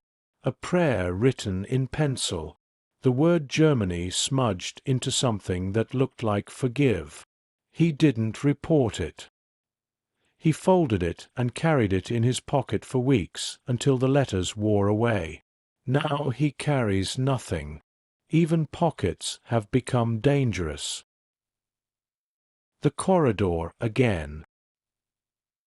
Later, when the building sleeps, if stone can sleep, he walks the corridor once more. The bulb still flickers. The walls still breathe. He stops by the heavy door and listens. Nothing. He tries to imagine the sound of a world outside this one. Wind through trees. Distant laughter. The clatter of dishes in some kitchen where light doesn't apologize for shining. He can't quite remember the smell of daylight. It's been too long. He turns, locks the door, and places the keys back in his pocket. Somewhere far away, another dawn begins. It will not reach here, but he stands a moment longer, letting the idea of it settle on his shoulders like grace. Then he exhales, a sound small enough to hide in the dark, and continues walking. Chapter 7. The Theatre of Justice. Stagecraft. The hall is bright in the way performance demands. You're standing beneath lamps that turn air into something hot and obedient. The ceiling hangs low with the weight of watching. Even silence has an audience here. Rows of benches, a dock, a raised bench, the geometry of judgment. The wood smells of polish and sweat, a mingling of preparation and fear. On the wall, an emblem that once meant law, now merely means volume. People take their places the way actors do, pretending to be ordinary as they enter a scene they cannot rewrite. Clerks stack folders with the careful indifference of stagehands. A camera is rolled in on little wheels, its metal calm, its glass untroubled by conscience. Someone checks a cable, taps a microphone, tests the range of humiliation. The room relocates itself from Germany to theatre in the time it takes to say, "All rise." The entrance. Roland Freisler arrives like a verdict trying to walk. His robe moves as if it were also a mouth. He sits with the authority of a man who believes thunder belongs to him. Faces tilt upward. Air tilts with them. Freisler has learned how to make a name into a weapon, how to pronounce syllables as if they were crimes, how to stop a sentence with laughter that does not understand what laughter is for. The gavel is unnecessary. His voice will do. He clears his throat. The room learns to flinch before the sound arrives. Costume and prop. The defendants enter without belts or braces, trousers sagging, dignity edited by design. It is not enough to condemn. The theatre demands exposure. Their uniforms have been rearranged into apology. Their names will be dragged by the fabric that fails to hold. A clerk notes the time. A bailiff stands with posture so correct it looks like fear. The camera's lens narrows to attention, a single unblinking pupil in a face that never learns. You can smell metal in the air, tripods, rails, a plate of bolts that was left on the floor and then remembered. Justice has become a set. Truth will not have lines today. Language on trial. Freisler speaks the way a storm catalogues trees, quickly, with satisfaction, convinced that breakage is logic. He is not asking. He is erasing. Questions arrive already answered. Words swing like doors that never lead outside. Name, rank, affiliations, confess. His sentences are machines, loud, confident, designed to process flesh into silence. He demands that the accused participate in their own diminishment, finish the line, confirm the insult, perform contrition for the lens. Grammar becomes a weapon, interruptions as indictments, adjectives as chains. He calls them cowards for their calm and traitors for their courage.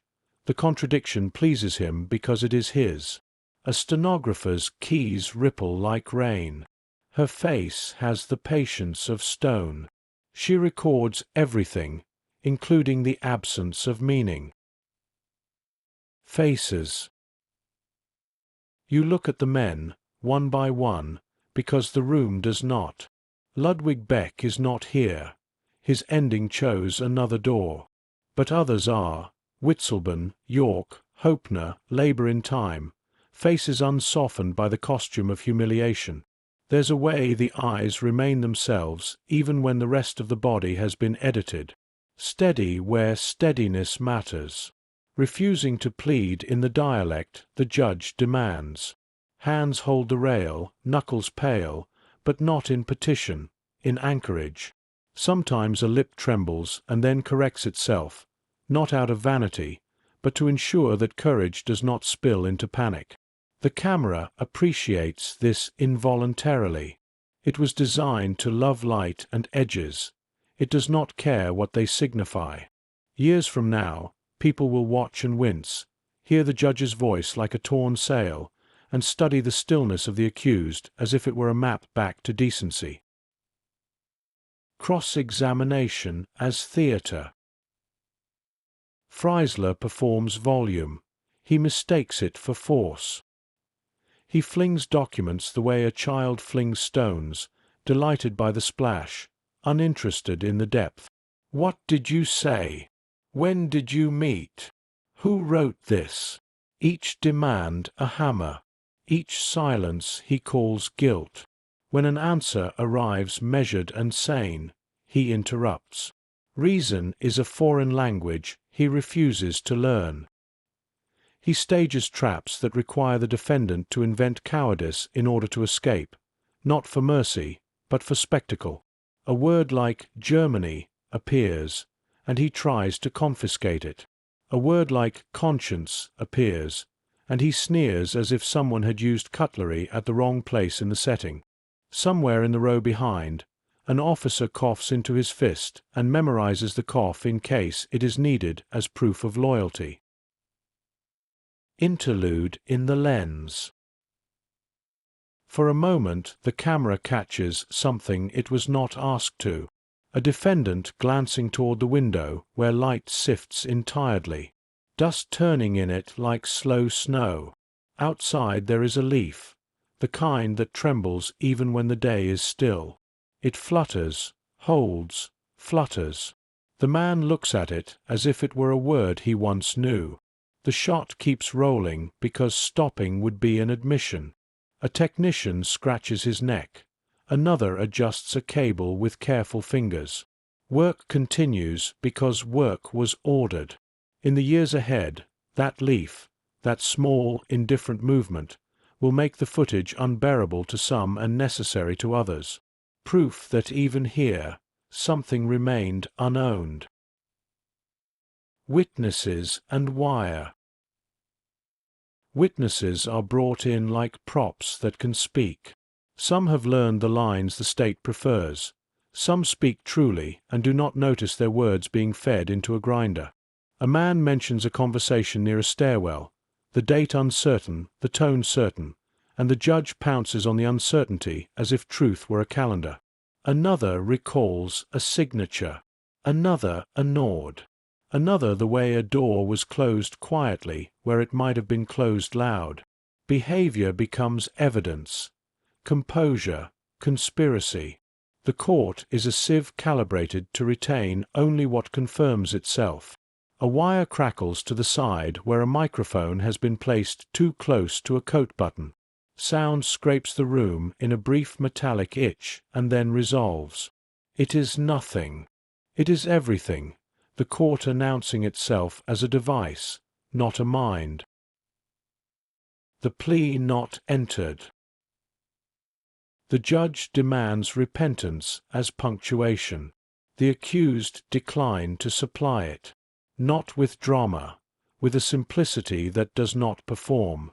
A man explains, not to persuade Freisler, but to tell the room the shape of a fact. That a soldier's oath is to the country, not the ruin of it. That to stop a criminal is not a crime. That failure does not dissolve the duty that produced it. Freisler laughs the way a door slams. He paints words like coward, miserable, pitiable across the air, and the air does not accept the paint. A clerk scribbles faster to keep up with the noise. Ink blots gather like small, dark birds along the margin. Verdict. The gavel is used now, not because it is needed, but because theatre requires props. Verdicts are intoned the way trains are announced, destination certain, passengers interchangeable. Death, death, death. Each word lands with a bureaucrat's precision, a priest's cadence, and a vandal's joy. There is no applause. The room has been taught to be efficient. The camera lingers because it understands that faces after verdicts contain the footage editors like. The men stand a little taller without meaning to. Not defiance, alignment. A body arranging itself for the last duty it can perform, to be itself where it cannot win. A guard touches a shoulder, not roughly. It is a choreography learned over many evenings. The door opens onto a corridor that smells of stone. Aftermath in paper. The room exhales. People move again in the language of task. A bailiff extinguishes a light, then relights it because someone asks for one more angle. A clerk gathers exhibits, numbers them with a pencil whose point breaks and must be mended with a pocket-knife. In a smaller office behind the chamber, files are compiled. Staples are pressed through pages with the muted click of inevitability made domestic. A rubber stamp darkens a corner. Final. Another. To plots and see. Ink dries without ceremony. The state prefers ink to blood because it stores better. Crosscut. 3 silences. Silence 1. The cell. A bench, a wall, a cup. A man sits with his hands open on his knees, as if he had been offering water. He breathes as practice. He remembers a hill from childhood, a lark that would not stop singing. He does not ask for time. Time has already given him its last polite nod. Silence 2. The clerk's desk. A woman rubs at the heel of her palm where the pen has left a dent. She flexes her fingers, looks at the stacks still to be copied, and for a second lets her eyes unfocus until the pages become a white sea. She blinks, returns, continues. She will sleep tonight without dreaming because there is no room. Silence 3. The hallway. Freisler moves down the corridor with a speed that mistakes itself for purpose. An aide tries to keep pace, nodding at words he will not remember. Behind them, the door to the courtroom swings on its hinge with a soft, reluctant sigh. Objects here have learned to express what people cannot hazard. The camera's gift. Later, when the reels are stored, someone labels them with tidy script, date, docket, names. The boxes are stacked like small coffins of sight. They will not be burned. They will wait. The camera did not know it was collecting evidence against noise. It only knew light. And light, once stored, is stubborn. Years will turn, a regime will end itself, and the footage will return to air that isn't hot with intention. Viewers will hear the judge's voice arrayed against men who did not perform the repentance he needed. They will hear the men's calm as the only argument that mattered. The camera will have done, by accident, what courts are supposed to do on purpose: show what happened, without owning it. Exit. Evening outside is cooler than the courtroom suggests. The city moves with a tired competence. Trams, footsteps, small bargains between hunger and money. Someone leans a bicycle against a wall with care, because care is a ritual that proves the world has not entirely fallen apart. Inside, the courtroom is tidied into forgetfulness. Chairs pushed in, papers squared, dust sheened into a shine with a cloth that has been dipped and wrung and dipped again. The emblem on the wall looks down with a blankness of symbols that have outlived their meaning and have not yet been told. The lights go off one by one until the room becomes shape rather than place. A window rattles a little in a draught. No one hears it ask a question. You stand a moment longer at the threshold, listening for the echo of verdicts. What remains is not the judge's voice. It is the small sound of a chair leg settling, the tired scuff of a clerk's shoe, and the memory of a defendant's eyes finding the square of daylight on the floor. The theatre is closed. The sentence has been spoken. The truth has refused to leave with the audience.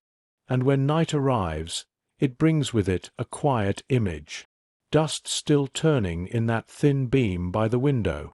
A leaf beyond it trembling in a world that hasn't learned how to stop. Chapter 8. The Aftermath and the Long Echo. The Autumn of Fear. The leaves in Berlin fall early that year. They come down not with grace, but as if exhausted, fragments of color giving up their hold. You're standing on a street where the trees lean over rubble, where air smells of smoke and rain that never seems to finish. The radio still works. It talks and talks, as if repetition were proof. Every broadcast repeats the same story: traitors discovered, punished, expunged. The words are clean. The world is not. People move slower now. They walk as if sound could break. Every conversation is a calculation: what to say, what to omit, what silence to keep between sentences. Windows stay half open, never wide enough to invite curiosity. In the post office, a woman trembles while stamping letters she cannot read. At the tram stop, an old man holds his newspaper too tightly, as if his hands might squeeze truth from it. Every face seems to ask the same question: who will they come for next? Somewhere, a teacher crosses out names in a register. Somewhere else, a child learns to stop asking questions at home. The air has the texture of a secret. The season itself seems cautious. Even the crows sound uncertain when they call. Families under watch. The punishment does not end with the dead. It travels outward, methodical, bureaucratic, a contagion of consequence. You're in a small apartment where curtains are kept drawn even in daylight. On the table lies a ration book, a half-eaten apple, and a folded letter stamped confidential. The envelope smells faintly of glue and fear. It tells her, the widow, the mother, that her husband has been lawfully condemned and executed, that his property is forfeited, his pension withdrawn, his name stricken from the record. The letter is written in perfect grammar, as though grammar could absolve cruelty. She reads it once, then again. Then she smooths it flat and places it under the tablecloth, where memory and dust will keep it company. Later, someone knocks. Polite, punctual, unkind. They come for photographs, for books, for anything that might remind the world of disobedience. The neighbors watch from behind the curtains, rehearsing empathy but never using it. When they leave, she sits by the window and traces shapes in the condensation. Each breath fogs the glass. Each fog clears. That rhythm becomes her prayer. The world looks in. Beyond Germany, The rumor of rebellion travels like smoke carried on rumor and code. In London, in Stockholm, in Bern, the story arrives incomplete. A bomb, a meeting, an attempt. It sounds impossible, that men inside the regime could have tried to destroy it. Newspapers call it the German resistance, a phrase both hopeful and tragic. Hopeful, because it proves conscience can bloom even in poisoned soil. Tragic, because it has bloomed too late. In Allied offices, analysts underline names on intercepted lists. They argue whether mercy should be measured or deferred. Politics overtakes empathy. Wars have no room for nuance when the guns still speak. Still, in quiet conversations, the story spreads. That some Germans had tried, and died for it. That evil had not been unanimous. That even under tyranny, there were those who remembered how to refuse. The war will grind on for 9 more months, but the rumor will outlive the Reich. Small resistances. Not everyone can carry a bomb, but resistance has smaller forms. A librarian hides banned books behind dictionaries. A priest changes names in baptism records. A nurse slips a scrap of bread to a prisoner without asking for thanks. Each gesture is a tiny refusal, not enough to alter history, but enough to remind it that not all obedience was perfect. In a printing shop cellar, someone stencils the letter V onto a scrap of newsprint. It will never be distributed, but the act itself, done in the dark, feels like keeping a candle alive. A conductor on a night train turns his face when a fugitive boards with forged papers. He does not see, he does not speak. He stamps the ticket anyway. That single click of metal against cardboard is the sound of defiance learning to whisper again. Winter letters. By December, the cold has settled into the bones of everything. Walls, rails, even sentences. Paper freezes in fingers before ink dries. Letters travel slowly, when they travel at all. A few reach the families of the condemned, sent from friends, never signed. Short, restrained, coded with mercy. He was calm. He was brave. He believed it was worth it. Some are returned unopened, stamped undeliverable, address unknown. The unknown becomes a kind of home. A chaplain still writes to no one in particular, a habit that keeps him human. His handwriting tilts, weary but steady. He writes, "They stood straight. They did not curse. They asked that their country find its soul again." The ink freezes halfway through the final word. He warms the pen between his palms, and finishes. The ruins begin to speak. By early 1945, Berlin is a geography of smoke. Blocks crumble, rivers clog with debris, air whistles through shattered glass. The city looks like the inside of a memory, disjointed, colorless, drifting between existence and echo. You walk through streets that no longer have names, only directions. Toward the river, past the church, near what used to be a square. The war is almost over, though no one dares to say it aloud. On a wall, someone has chalked a line of poetry. Noch schlagt das Herz, doch lies. The heart still beats, but quietly. In that quiet, a new kind of honesty begins to breathe. Not pride, not patriotism, but the slow astonishment that survival demands more courage than dying ever did. The memory of July 20th remains. Not loud, not celebrated, not yet forgiven.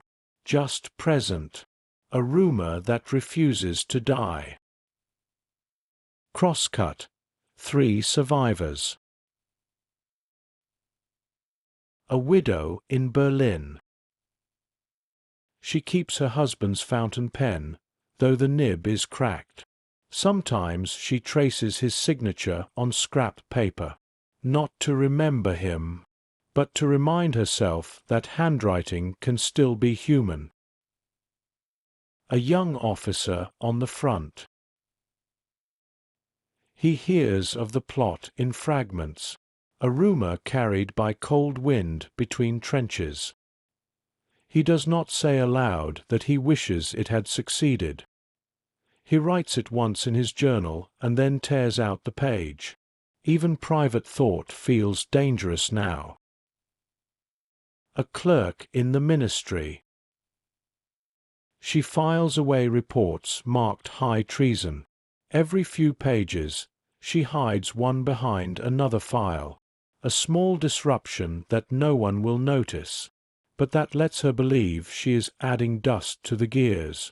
Each one, in their own silence, keeps a piece of the rebellion alive, not as politics, but as conscience.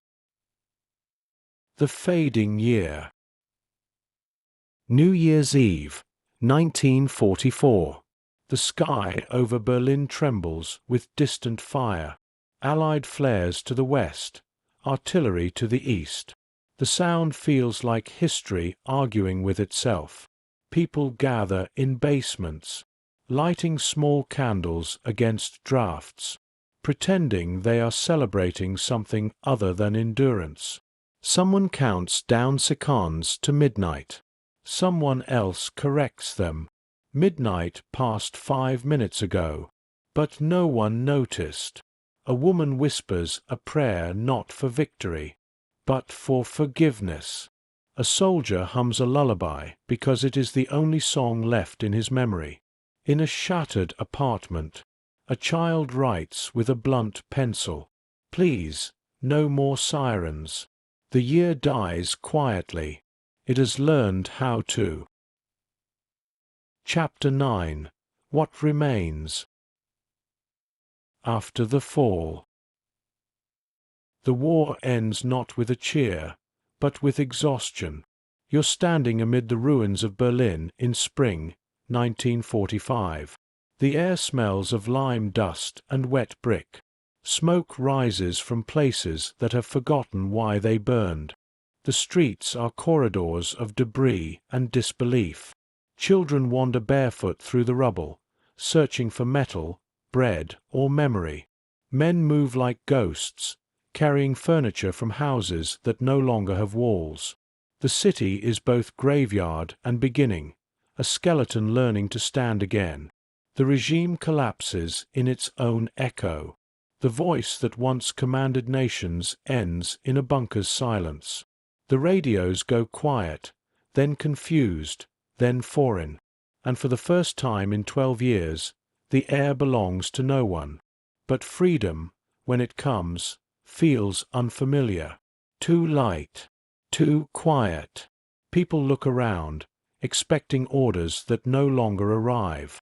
They do not yet know how to speak without permission. The city breathes again, slowly, painfully, like lungs learning to fill. Somewhere, a church bell rings for the first time in years. The sound is fragile and astonishing. The Reckoning. In the months that follow, the reckoning begins, not as justice, but as inventory. Files are opened. Faces are examined. Everyone is asked, "Where were you? What did you know?"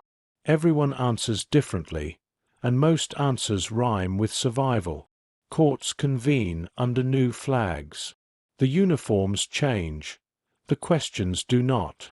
Names are called again, some familiar, some forgotten. The words accomplice, bystander, resistor lose their edges, blurred by necessity and fatigue. A few of the conspirators who lived long enough to be captured are tried anew, this time in courtrooms that believe themselves cleaner. But history is still learning to distinguish guilt from endurance. Henning von Trescow's family is punished in absence. Karl Gordeler's name is both cursed and mourned. For years, the word traitor will cling to them like dust. It will take a generation to wash it away. And yet, even in these early trials, something changes. A whisper moves through the rubble. Not all obeyed. Not all believed. It is a small sentence, but it breathes. Letters in the rubble. You find a notebook among the ruins of a bombed apartment. Its cover is scorched. Its pages smell faintly of ash and soap. Inside are fragments. No dates, no names, just words written in pencil. If we fail, may others learn that we tried. There is no courage in silence. Perhaps the only victory is to remember what right felt like. The handwriting is careful, almost calm. It's unclear if the writer lived or not, but that hardly matters now. The words survived, and that is their own kind of resistance. You close the notebook gently. It feels warm, as if someone had just set it down. The return of the dead. Years pass. The ruins become scaffolding. The scaffolding becomes streets. The streets become cities again. In the 1950s, monuments start to rise where memory had gone quiet. At Plötzensee, the walls are cleaned but left rough. Stone that still remembers. A small plaque is nailed into place. No speeches, just the sound of hammers striking metal like punctuation marks for history. Visitors come in coats and silence. Some leave flowers. Some cannot bring themselves to. A few touch the walls as if feeling for a pulse. They say little, but the air holds what words cannot. That bravery, even in failure, leaves warmth behind. The shadow of the word traitor. It takes time, decades, for the narrative to shift. 4 years, July 20th is spoken of in half-sentences, as if the country is ashamed of its conscience. Schools teach obedience before they teach dissent. Only slowly, through testimony and remembrance, does the story of Stauffenberg and his circle begin to unfold without accusation. The word Verräter, traitor, is re-examined, turned like a coin to reveal its other face. What once meant betrayal now begins to mean faith. Faith in something higher than command. Old soldiers argue quietly in beer halls, their voices softer each year. Younger ones listen, unsure whom to salute in their memories. And gradually, the line between loyalty and love grows clearer. That to love one's country is sometimes to disobey it. Memory as architecture. By the 1960s, new stones rise on old foundations. Memorials, plaques, street names changing, one by one. A statue of Stauffenberg stands in the courtyard of the Bendler block, where his footsteps once ended. It is not heroic, just human, a man looking down, hands folded behind his back, as if still waiting to be asked the right question. Schoolchildren come here now on field trips. They stand awkwardly, hands in pockets, listening to a teacher explain how one can be both patriot and rebel, both soldier and conscience. Their eyes wander, as children's eyes do, but later, at home, they will remember the silence of that courtyard, and how even silence can be an answer. The echo in film and book. History replays itself not to repeat, but to remember. In later years, writers and filmmakers return to the July plot, like divers exploring a wreck, not for treasure, but for understanding. They reconstruct the rooms, the maps, the ticking briefcase, the impossible hope. Each retelling smooths one edge, sharpens another, but through them all runs the same current. That courage can be quiet. That defeat can still illuminate. A generation raised on rebuilding learns from these stories. That moral victory is not measured by success, but by refusal to submit to despair. The names become familiar again. Beck, Ulbricht, Treschow, Stauffenberg, once forbidden, now spoken in classrooms and squares. Memory does not resurrect them. It lets them rest properly. The children of memory. You're standing in the Bendler block again, but it is not 1944.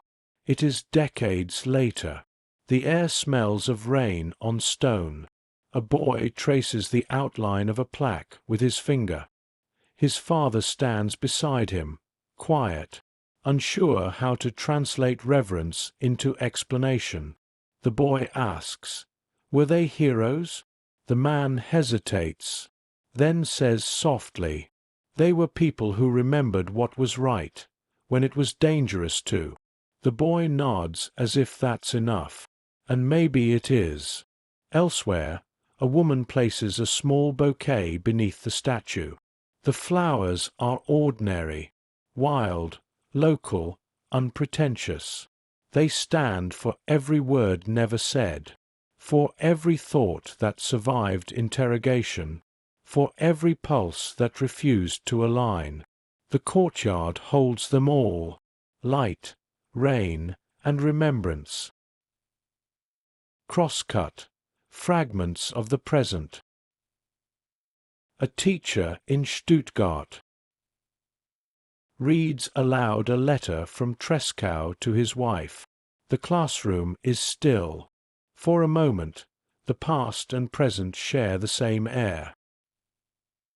A guard at Plötzensee unlocks the memorial gates each morning.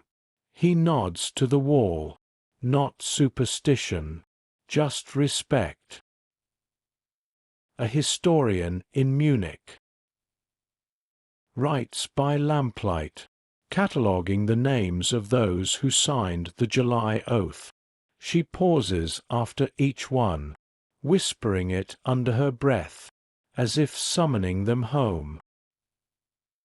A child in Berlin draws with chalk on the pavement outside the Ministry of Defense, a crooked heart, and inside it, a word she doesn't yet understand, mutt. Courage. The chalk will wash away with rain, but the word will stay with her. The pulse that remains. History breathes differently now. The years have smoothed the language, but not the truth. The July plot remains what it always was, a human attempt to wrest decency from the jaws of obedience, a moment when conscience spoke louder than fear, even if only for a few minutes. You can still feel it, standing in that courtyard, touching the cold stone of the wall, hearing the faint hum of the city around you, cars, footsteps, church bells, life continuing, the one victory the conspirators asked for. They did not succeed in ending tyranny, but they succeeded in proving that tyranny can be opposed. That is what remains. Epilogue: The wind through broken concrete. The forest is older than memory and kinder than history. You're standing on a path of pine needles that hush beneath your steps, in a place where the air tastes of resin, rain, and iron long turned to earth. It is summer, but the light feels thoughtful, filtered through a canopy that learned long ago to speak softly. The ruins of the wolf's lair appear the way wrecks do in shallow water, suddenly, then all at once. Blocks of concrete lie at angles that make no architectural sense, as if a giant hand had tried to fold the past back into itself. Moss chooses what to forgive. Ferns lift from cracks where orders once traveled. The breeze moves in, moves through, moves on. You pause where a wall has fallen inward, its rebar laced like ribs. A beetle works along a seam of damp stone, patient as a scribe. Somewhere close, unseen birds trade a handful of notes, an unfinished conversation. The music of this place is all small things: wind, needles, water collecting under a leaf and deciding to drop. You try to picture a room here: the table, the maps, the heat. Men leaning in, convinced that will can rearrange reality if stated with enough certainty. You think of a leather briefcase set down with careful indifference near a wooden leg, of a fuse that ate time in silence, of footsteps in a corridor where breath decided to be brave. The forest does not offer reenactments. It provides distances, colors, textures that refuse to be weapons. Even the concrete looks tired of being important. It lies back and lets sunlight find it in patches. You move along a path edged with rope, past signs that translate violence into nouns. Bunker, headquarters, meeting hut. The words feel smaller than the air around them. Nearby, a shallow pool reflects sky and leaves into an image that trembles and repairs itself, trembles and repairs, as if teaching a lesson about time. Here, the past is not loud. It speaks in drafts and shadows, in the patience of plants returning to their business after people have finished with theirs. Somewhere a guide's voice drifts and fades. Dates, ranks, acronyms. Your mind keeps what it can, not the lists, but the shapes. A doorway to nothing, a stair into grass, a pillar holding up an absence. You remember names because names are how the living talk to the dead. Beck, Ulbricht, Treschow, Stauffenberg. You say them inwardly, slowly, like pebbles placed in a palm. Not to solve anything, to keep a pulse. A breeze slips through, rearranging the pine smell, carrying a faint sweetness from some low, stubborn cluster of flowers. The scent doesn't match the story and therefore belongs in it. No narrative is complete without mercy. If you listen, you can still hear the old machinery far away, the idea that obedience is enough, that noise is proof, that volume is victory. But here, the louder fact is simpler: wind through trees, light on water, the soft arithmetic of roots.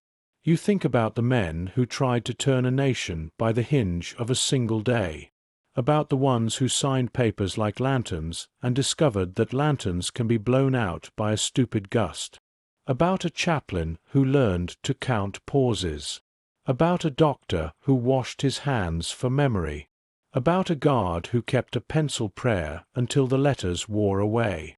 Their courage did not change the summer of 1944 the way they hoped. It changed something longer. It taught the future a sentence it keeps needing: tyranny can be opposed, even when it wins. The words do not ring, they endure. You step into a square of shade where the air cools enough to notice. It feels like the world placing a hand on your shoulder and asking you to stand still. So you do. And in that stillness, things arrange themselves. A fragment of rebar curved like a question. Two birch leaves stuck together by dew. An ant reconsidering a path that no longer exists. All around, the forest keeps working, a republic of moss and weather undoing what certainty built. There is comfort in that, and a caution. Memory cannot be left entirely to roots and rain. It needs mouths, too. Close your eyes. This is how the past wants to be visited, not as spectacle, but as breath shared across time. You don't have to approve or absolve. You only have to attend. Think of the rooms afterward, the Bendler block at night, the courtyard's measured geometry, the pen scratches that made sentences permanent for people who were not allowed to continue. Think of the apartments where radios hummed and hope tried on its own voice, uncertain of the pitch. Think of plots and sea, where the air learned more sorrow than it should have been asked to carry, and yet carried it. And then think of the small lights that did not go out, a librarian's drawer, a conductor's stamp, a widow's careful smoothing of a letter so it would lie flat. These are not triumphs. They are proofs, and proofs can be enough to survive a night.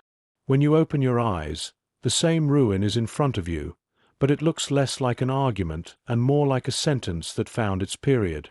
The forest has the last word and doesn't raise its voice to claim it. You turn to go. The path back is nothing special. A track of flattened needles, a low rope, a sign pointing to a car park where people will open doors and speak in the relieved tones of those returning to weather and errands. One of them will check the time. Another will ask what anyone wants for lunch. This, too, is an answer. History bargains for your attention. Life collects it. At the edge of the trees, you look back once more. It is not for drama. It is to make a promise so quiet you barely hear yourself keep it. To remember that conscience is not a mood, that courage is not loud, that obedience is not a virtue when it kneels before harm. Wind moves, and the needles answer with a sound like handwriting. For a moment, you imagine the air itself taking notes. Before you go, leave something behind. Not flowers, not a flag. Leave a breath. Leave the steadiness you brought with you. Let the place keep a little of your attention the way a sea keeps a pebble, not as treasure, but as acknowledgement. Now, step back into the daylight. Let the noise of the present find you. Carry what matters where noise can't change it. Aftermath. The quiet courage. The war moves on, as wars always do. The headlines fade, uniforms are folded away, and the world pretends to breathe again. But here, in the quiet that follows the blast, something lingers. Not smoke, not fear, but a question. What does it mean to do what is right, when obedience has become the only language left? You walk once more through the forest at Rassenberg. The trees have grown thicker now, their roots drinking from the same earth that once trembled with defiance. The bunkers still stand, heavy and grey, swallowed slowly by moss and time. Somewhere beneath them, the ghosts of men still argue with their own hearts. History remembers the attempt as failure. But failure is too small a word for what happened here, because for a few brief hours, courage dared to rise against certainty.